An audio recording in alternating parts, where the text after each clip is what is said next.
I give up on myself. I didn't want to move, didn't want to live.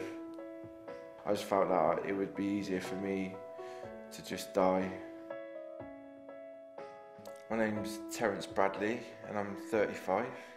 Of my childhood that I do remember, I remember my mum being on her own with me and my brother.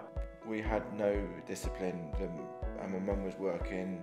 I'd already been getting into trouble at school and got expelled from several schools. And I was smoking cannabis, drinking, taking solvents, acid, LSD, ecstasy, and I sort of like withdrew into myself.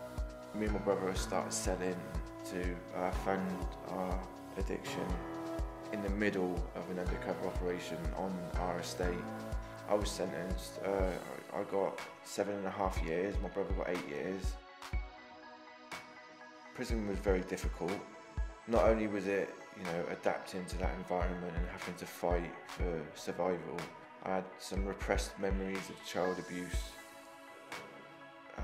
sort of like come back gradually through dreams. One night, I just didn't want to have these dreams anymore, that I decided I was going to hang myself.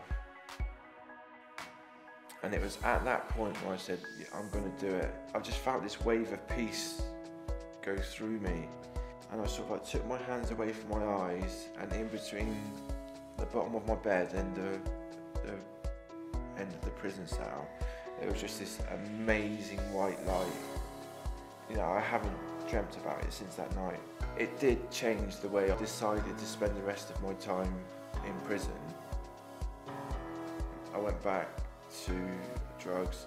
I spent a lot of time in psychiatric units. I was allowed to go to church. I remember just walking through those doors and just getting that exact same feeling I had when I was in prison.